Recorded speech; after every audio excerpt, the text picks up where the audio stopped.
Olá pessoal, hoje é dia de movimentar o nosso canal PET-CT Sem Mistério. Como você sabe, a ideia do canal é tornar a medicina nuclear menos misteriosa e mais próxima do dia a dia de todos vocês. Toda semana a gente tem vídeo novo, então clica aqui embaixo e te inscreve no canal.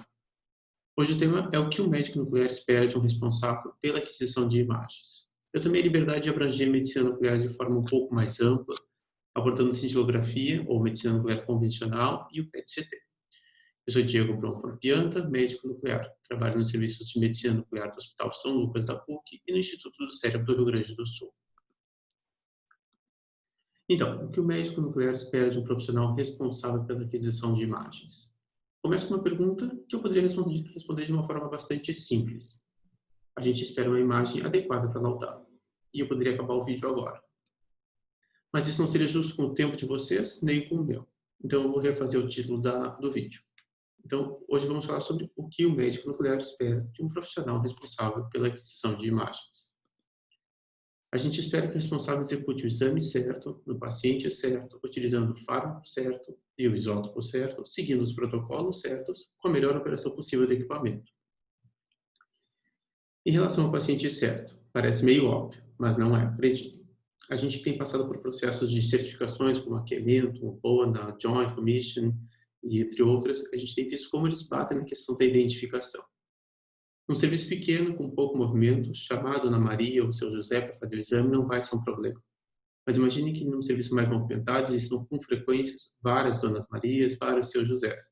Então a gente precisa se acostumar a chamar os pacientes pelo nome completo e, de preferência, utilizar um segundo fator identificador, que seja factível para que o responsável pelas imagens consiga checar essa informação e ter certeza de que se trata do paciente certo. Data de nascimento é uma boa opção, nome da mãe é outra boa opção. Por quê? Se eu chamo a Dona Maria e vem a Dona Maria, mas não é a mesma Dona Maria, filha da Dona Joana, e a outra é filha da Dona Silvia. Então a gente consegue identificar, consegue diferenciar essas pessoas.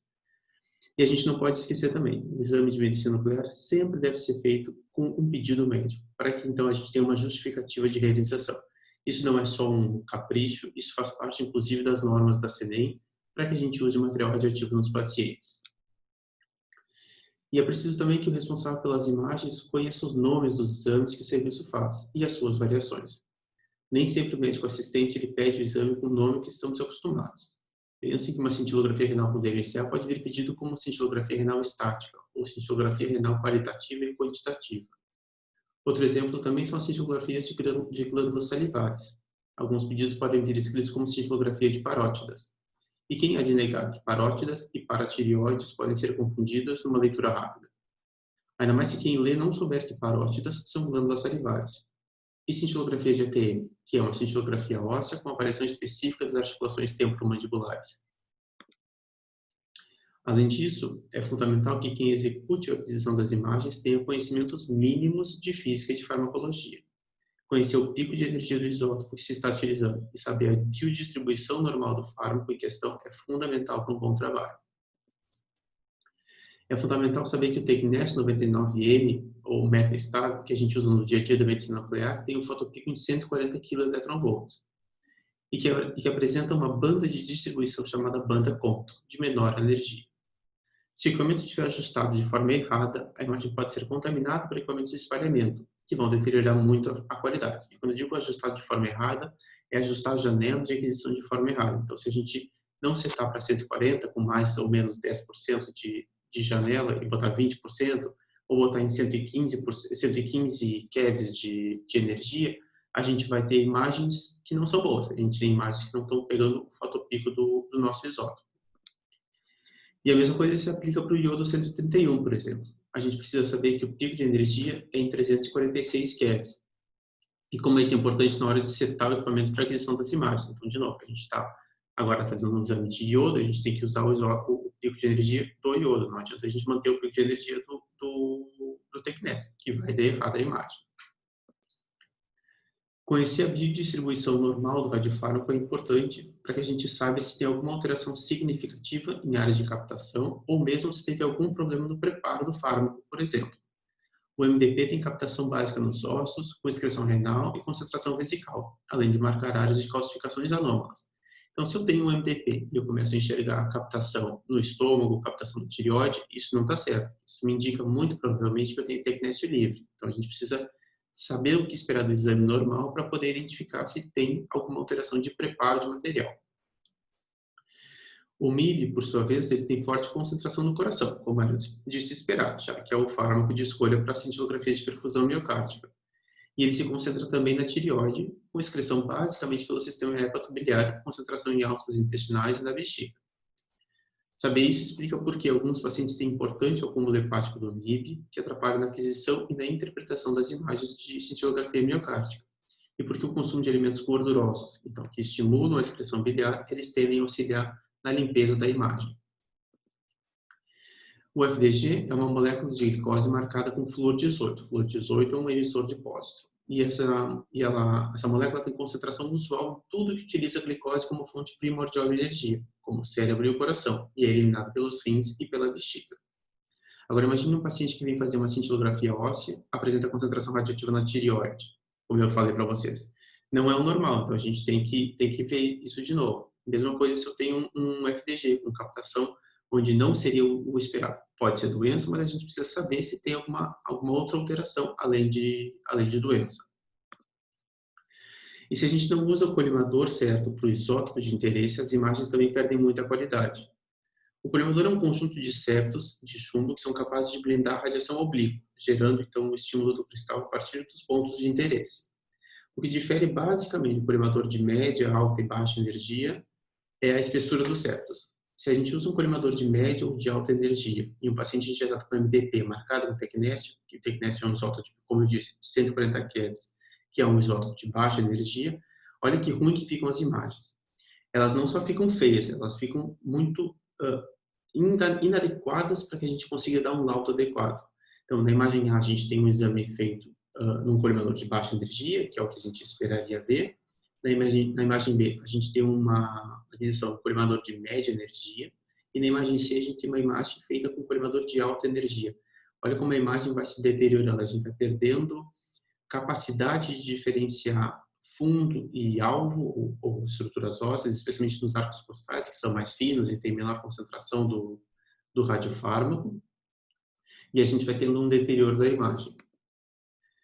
E, obviamente, seguir o protocolo certo do estudo como um conjunto todo ele é fundamental. Não é só de fármaco certo, colimador certo que vive a cintilografia. A gente tem que conhecer também o tempo certo do exame, a matriz certa de aquisição das imagens, a atividade certa para ser injetada. E tudo isso é importante e permite que a gente chegue numa imagem boa com possibilidade de ser laudada, então.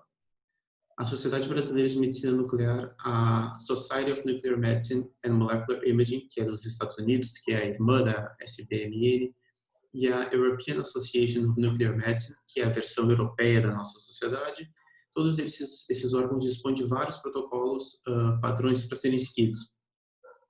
E, é claro, cada serviço também pode montar e apresentar os seus próprios protocolos. O importante é que a gente sempre siga a mesma receita, para que a gente tenha sempre os mesmos exames e eles sejam sempre o mais parecidos possível dentro, obviamente, da possibilidade da normalidade. Como exemplo, esse é o site da SBMN, Sociedade Brasileira de Medicina Nuclear. Na aba Educação, Guidelines e Orientações, a gente encontra vários protocolos, escritos em português, de acesso gratuito e grande utilidade. Esse link é o que está na tela, ali na direita de vocês, e esse é o aspecto do site. No site da SNMMI, que tem esse aspecto na versão mobile, então vejam que dá para consultar não só no desktop, a gente pode estar com o celular na beira da máquina e conhecer e testar e ver os nossos protocolos. Então, esse é o aspecto mobile do site da SNMMI. A gente tem vários outros protocolos. O site também é esse dali, que está bem aqui embaixo na direita, mas se a gente não consegue digitar, é um site cheio de interrogações e letras aleatórias, entra no Google ou qualquer outro navegador e digita SNMMI, tudo junto, e depois seguido de Procedure Standards, e você vai achar fácil ali o material. E o site da EANM, a European Association of Nuclear Medicine, também tem esse aspecto, tem esse rosto. Tem muitos protocolos que são feitos pela Associação Europeia, tem outros que são feitos em conjuntos com o SNMA e todos eles estão ali, são de fácil acesso, são bastante completos e o acesso também é gratuito. Então, a dica é, vale a leitura de quanto mais protocolos a gente tiver acesso para poder definir o melhor protocolo para o nosso estudo. E agora então, vamos falar um pouquinho de alguns casos específicos. Por exemplo, quando o médico nuclear espera ter numa cintilografia óssea as imagens de fluxo sanguíneo e pool tecidual.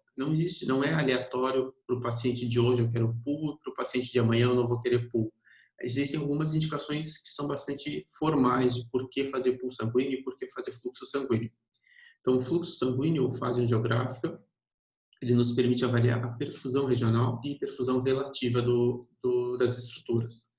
E as imagens precoces, que também são chamadas de imagens de pool tecidual, elas permitem que se identifiquem áreas de acúmulo sanguíneo nos tecidos moles, por dilatação vascular ou capilar.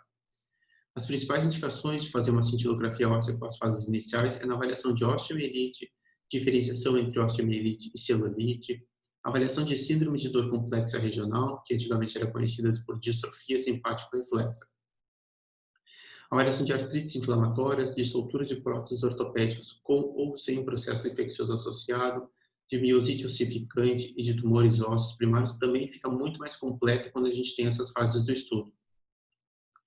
É sempre importante ressaltar que a injeção do radiofármaco precisa ser feita no membro distante da área de interesse.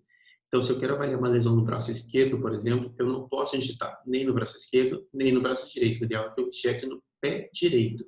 Ou seja, o radiofármaco vai subir pela circulação venosa da perna direita, vai ter todo o trajeto, e aí quando ele for chegar no braço esquerdo, que é onde eu quero avaliar alguma coisa, ele vai estar no mesmo tempo chegando no braço direito. Então, assim, eu consigo fazer uma comparação de intensidade, de fluxo e de concentração de pulso sanguíneo de uma forma adequada. Se eu injetar no braço esquerdo e quiser comparar fluxo, isso é impossível, não vai ter como ser visto. E se fizer no direito, a mesma coisa, porque eu vou ter um fluxo muito intenso pela injeção do material. Então, a gente precisa fugir dessas complicações, desses problemas. E a cintilografia miocárdio. Além de todo o preparo do pré-exame, durante o exame, como a dieta sem xantinas, para quem for fazer o estímulo farmacológico, a alimentação gordurosa pós-estresse, também que a gente discutiu pela eliminação hepatobiliar, é importante a gente saber que as mulheres devem sempre ser orientadas a fazer as imagens de repouso e de estresse com as mamas na mesma posição. Quando eu falo em mama na mesma posição, o que eu digo? Ou a mulher vai ficar sem sutiã nas duas etapas, ou então ela vai usar sutiã, mas vai usar o mesmo sutiã. Isso pode soar um pouco desconfortável, até um pouco anti-higiênico, eventualmente. Então, o mais comum é fazer sem sutiã. Mas se quiser usar sutiã, tem que ser o mesmo. E esse sutiã não pode ter nenhuma estrutura que blinde a radiação. Alguns sutiãs têm ar metálico, tem o suporte metálico, e esse não é um material que a gente possa usar, porque ele vai criar um artefato de blindagem. Se a gente tem mamas em posições diferentes entre as fases de estresse e repouso, elas vão gerar blindagens em posições diferentes, e aí a gente vai poder dizer, ou vai imaginar que tem isquemia, onde eventualmente não tem. E o posicionamento do paciente também ele é fundamental. Quem adquire as imagens precisa entender o conceito de FOV, que é o Field of View, ou campo de visão da máquina. Aquilo que está fora do FOV não vai ser registrado. Isso é muito importante nos exames realizados em máquinas de pequeno FOV, como os de equipamentos dedicados para cintilografia miocárdica. Além disso, a distância do paciente em relação ao detector ele é um fator significativo na qualidade das imagens. Aqui do lado a gente tem uma imagem que representa o esquema físico de detecção da radiação. Existem os fatores que a gente não pode mexer, como a espessura do septo, o comprimento do septo. Isso faz parte, isso é intrínseco do colimador. Mas a distância do paciente, que é a fonte em relação aos septos, isso a gente consegue mexer, a gente tem que aproximar ou afastar o paciente. E quanto mais, e isso é um dos fatores que mais impactam na cintilação do cristal. Quanto mais longe mais a gente tem uma imagem de pior qualidade, uma menor resolução, uma menor sensibilidade. A gente estando mais longe, a gente começa a ter um maior espalhamento, os raios que deveriam ser detectados pelos cristais, eles são bloqueados porque eles entram oblíquos, então eles perdem capacidade de cintilar o cristal e a gente vai perdendo qualidade de imagem. E quanto pior a imagem, de novo, pior vai ser a nossa capacidade de download. A gente vai sofrer mais e eventualmente pode perder alguma alteração significativa. Nas câmeras novas tipo CZT, que é um detector semicondutor de telureto de cádmio e telureto de zinco, elas são, a maioria delas é dedicada à cintilografia miocárdica, elas consistem em múltiplos pequenos detectores posicionados com foco no coração. Existem as gama-câmeras CZTs de um campo de visão grande, único, como se fosse uma gama normal, mas nesse momento eu vou focar nas câmeras CZTs miocárdicas. Elas são vários pequenos focos, pequenas estruturas focadas no coração, como se fossem vários pequenos pinholes. Então, olha que legal. Se a gente posiciona o coração fora do centro de convergência de todas essas áreas de detecção da radiação, a gente pode ter uma falha de imagem. Um coração que fica um pouquinho mais para cima, um pouquinho mais para baixo, um pouquinho mais para a esquerda, um pouquinho mais para a direita, e a gente perde informação de alguma área específica desse miocárdio, que não vai estar sendo bem adquirida, e a gente vai poder imaginar ou vai inferir que tem alguma isquemia, onde não tem. Então, a gente precisa ter uma imagem bem centrada nos campos de visão de todos os detectores. E a distância do paciente, como eu comentei, não é só para a qualidade de imagem. A distância do paciente, então, em relação ao detector, ela impacta diretamente nos estudos quantitativos e semi-quantitativos. Um exemplo claro é a captação de iodo pela tireoide, de forma rápida. Um estudo que consiste na comparação de contagens de radiação a partir da tireoide, da glândula tireoide do paciente, em relação às contagens de uma fonte conhecida que é o padrão. Eu sei quanto tem de atividade no padrão, vamos dizer, 200 microcuries. Então, eu tenho 200 microcuries no padrão e eu vou medir e vou ver quantos X de contagens vão ter ali num tempo específico. Depois eu posiciono meu paciente no mesmo tempo específico e aí eu vou ter um Y de contagens. E eu faço uma relação, porque eu dei a mesma dose e eu quero saber quanto então que foi parar no meu paciente em relação àquilo que foi dado, que é 100%. Só que o que acontece? Se a gente deixa o padrão ter tireoide em distâncias diferentes, a gente tem contagens que diferem muito. Não pode esquecer daquela lei da radiação que quanto mais distante, no momento que a gente dobra a distância, a gente divide por 4 a intensidade a atividade radiativa de exposição na superfície. Então, se a gente tem um paciente que está um pouquinho mais distante do detector, ele vai captar menos, vai me dar uma relação menor de contagem, e eu vou ter um paciente que tem doença de Graves, e ele vai aparecer uma captação normal, e aí eu vou quebrar a cabeça até entender o que aconteceu. E a mesma coisa se eu tenho um paciente que fica mais perto do detector do que o padrão fica do detector. Ele vai ter uma captação muito intensa, vai me sugerir um hipertireoidismo. A mão do técnico, a mão do tecnólogo, a mão do biomédico não é um padrão de medida para definir a distância do aparelho para a pessoa, do aparelho para o padrão. Por que não é isso? Porque hoje vai ser a mão do técnico José, amanhã é a mão da biomédica Maria, e isso não dá. A gente precisa garantir a reprodutibilidade dos nossos exames. Então, a gente precisa usar uma medida fixa. Os equipamentos como esse da foto, que é o equipamento Cactus, ele tem uma régua já fixada num ponto padrão de definição definida pelo serviço. E aí a gente indica a distância exatamente entre o detector e o foco da medida, que é a glândula tireoide ou o padrão do paciente.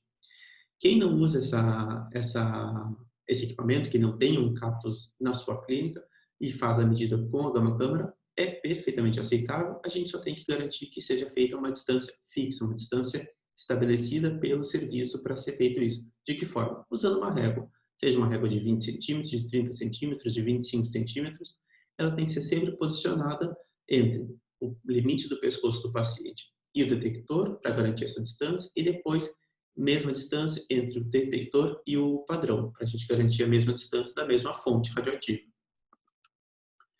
E, obviamente, a gente não pode esquecer nunca de pedir para o paciente ir no banheiro antes do exame. Isso não vale só para aqueles exames cujo fármaco tem excreção renal. Para esses é fundamental, como a cintilografia óssea, obviamente. Mas o que acontece se eu tenho uma agenda cheia de exames, o paciente no meio do exame pede para parar de fazer o exame porque ele quer ir no banheiro? Na melhor das hipóteses, eu vou atrasar minha agenda. Então, eu estou ali, estou tocando meu serviço, está tudo direitinho, eu estou no meio do exame, eu preciso ir no banheiro. Então, já gera um transtorno, gera um atraso de agenda. Se for um exame dinâmico, isso é pior ainda, como um sangramento digestivo, uma avaliação de fração de ejeção de vesícula biliar ou uma cintilografia renal com DTPA. Eu posso perder o estudo, eu perco a relação dinâmica do estudo e aí eu acabo perdendo o comportamento gráfico do material. Isso quando o paciente não urina na mesa de exame, que pode contaminar tudo e impedir a sequência de exames naquele dia. Então, a gente nunca pode esquecer, banheiro sempre. E se o paciente vem e diz, mas eu acabei de ir no banheiro antes de entrar no setor, não importa. Tem que ser orientado aí de novo no banheiro, como se fosse criança. Assim. É uma regra, tem que ir ao banheiro. 10 minutos depois, 15 minutos depois de ter ido na última vez. Não tem problema, vai no banheiro, se não sair nada, pelo menos foi feita o estímulo miccional. E quando a imagem está terminada, quando a aquisição terminou, é importante que quem adquiriu essas imagens seja capaz de operar basicamente uma estação de processamento para avaliar a qualidade do exame. Então, a gente precisa que o técnico, tecnólogo, biomédico saiba quais são os softwares utilizados para cada tipo de exame e o que se espera de uma imagem normal. E se o exame está adequadamente adquirido. É óbvio que o médico nuclear vai e deve ajudar nesse sentido, a explicar e ver e definir junto com o tecnólogo se pode liberar ou não liberar, mas quando a gente tem uma equipe que trabalha junto e um tecnólogo, um técnico biomédico que fazem essa avaliação prévia, a dinâmica do serviço, especialmente naqueles serviços que têm mais movimento, ela ganha muito mais velocidade, todo mundo sai feliz. O paciente é liberado mais rápido, o médico consegue focar no laudo em vez de ficar focado apenas em liberar a imagem, então todo mundo trabalha mais unido e mais rápido. E passando de uma câmera para PET-CT, muda alguma coisa? Olha, muda. O equipamento começa que ele não tem colimadores. Então, eles são anéis de cristal que são capazes de frear a radiação e cintilar com esses raios gama que são emitidos pelo processo de aniquilação de pósitrons. Por outro lado, segue sendo fundamental que a gente posicione o paciente na forma correta e confortável, já que é um exame bastante demorado e se a gente tem uma movimentação entre a aquisição tomográfica e a aquisição das imagens metabólicas, a gente tem uma perda de qualidade de imagem e a gente precisa também que os exames sigam o protocolo preconizado pelo serviço, seja pela injeção de dose, o tempo do repouso, a duração do exame, a área de avaliação, quantos beds, se a gente interrompe na metade da coxa, se a gente interrompe no final dos pés, se a gente estende pela metade do crânio, vai até o final do crânio, isso é definido de acordo com cada serviço. Então, tem que ser feito da mesma maneira para todo mundo, ou para cada doença específica tem que ter o seu protocolo específico. E a gente não pode, obviamente, esquecer que o paciente tem que sempre ir ao banheiro antes de ser posicionado para o exame. Então, o FDG, especialmente para o radiofármaco mais comum de PET-CT, o FDG, ele tem eliminação urinária. Se a gente não orienta o paciente a ir no banheiro, a gente vai perder qualidade de imagem na pelve, ureteres podem ficar cheios, podem ter artefatos de imagem. Então, vai no banheiro sempre, imediatamente antes de entrar na mesa de exame. E a gente sabe também que o PET-CT é um método semi-quantitativo. O que isso quer dizer? Que eu vou informar para o sistema quanto de atividade foi injetada e o sistema vai detectar quanto dessa atividade foi parar na referida lesão, né? Lesão X, Y, Z, gerando então um valor de S e o V. Só que o que acontece se o curiômetro ou medidor de atividades e o equipamento de PET não tiverem os relógios perfeitamente acertados? A gente vai ter uma variação de cálculo de decaimento, porque eu vou dizer que às 10 da manhã, pelo meu curiômetro, eu injetei 10 miliquiris. Só que às 10 da manhã no meu curiômetro não era 10 da manhã no meu exame, não é máquina de PET, ali podia ser 10 e 5. E aí, na hora de fazer a imagem, eu vou adquirir às 11 da manhã pela máquina do PET. Então, a gente tem uma diferença de 5 minutos, nesse exemplo específico que eu dei, que vai fazer diferença no cálculo de decaimento. Ele vai ter decaído mais tempo, mas vai ter feito um cálculo de decaimento menor. Então, a gente vai ter um erro físico de cálculo mesmo. Então, a gente tem que, é importante cuidar do relógio, do curiômetro, do medidor de atividade, do relógio do PET-CT e do relógio de quem injeta o material também. Porque quem diz que horas que foi injetado vai ser o técnico de enfermagem, o técnico de radiologia que faz a injeção. Ele vai olhar no seu relógio de pulso e vai dizer, eu injetei às 11h01. Se esse 11h01 for diferente do equipamento do PET, a gente cai no mesmo erro. Então, a gente precisa sempre ter certeza que os relógios estão perfeitamente alinhados. E para os radiofármacos de meia-vida curta, que são a maioria dos emissores de pósitrons, isso é muito importante. Isso influencia em toda a medicina nuclear. Mas quando a gente faz um método semi-quantitativo, um emissor de pósitron de meia-vida curta, quanto mais curta foi essa meia-vida, mais impacto vai ter o erro de minutos ou de segundos no cálculo do SUV. Terminando, o que fica de mensagem para casa? O responsável pela aquisição das imagens é a peça-chave no serviço de medicina nuclear. Deve conhecer o equipamento, seu funcionamento e identificar os erros básicos. Precisa conhecer os exames, os nomes e as variações. Precisa estar ciente dos protocolos e, caso seja feita qualquer alteração, que seja uma adaptação do serviço, tem que saber por quê. E se o técnico que adquire a imagem definir, ou junto com o médico ou equipe que vai ser mudado, isso tem que ter uma explicação, tem que ter uma razão para isso. Precisa ter um conhecimento básico de física médica para que os ajustes dos equipamentos sejam mantidos e que, caso algo saia do esperado, a gente consiga identificar o possível erro. Seja por janela errada, seja por colimador errado, a gente precisa entender, o responsável precisa entender essas questões intrínsecas de medicina nuclear para poder fazer uma imagem certa. E precisa conhecer radiofarmácia. Nem todos os serviços contam com radiofarmacêuticos. Então, conhecer o processo de marcação, de administração do fármaco, de controle de qualidade, biodistribuição usual, isso é bastante importante para ter uma qualidade de um serviço bom. E, por fim, e não menos importante, o responsável pelas imagens precisa exercer um pouco das habilidades psicológicas, eventualmente. O paciente que está ali fazendo o exame, ele pode ser claustrofóbico, ele pode estar com medo do resultado do exame, ele pode estar ansioso porque ele sem receber o diagnóstico de câncer, ou o seu médico assistente está suspeitando de recidiva, e ele muitas vezes está ansioso, acaba sendo grosseiro, acaba sendo inadequado no seu comportamento, mas aí a gente não pode entrar nesse esquema de descontrole emocional. A gente tem que ser a parte calma do sistema. Então, a gente precisa segurar as emoções e manter o máximo de parcimônia para os nossos pacientes.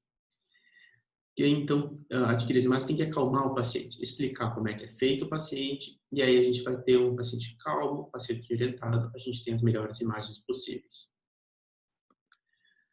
Eu espero que vocês tenham gostado. Para quem ainda não se inscreveu no canal, clica aqui embaixo, é só clicar. Toda semana a gente tenta botar um vídeo novo, a ideia é essa. E até breve. Tchau, tchau.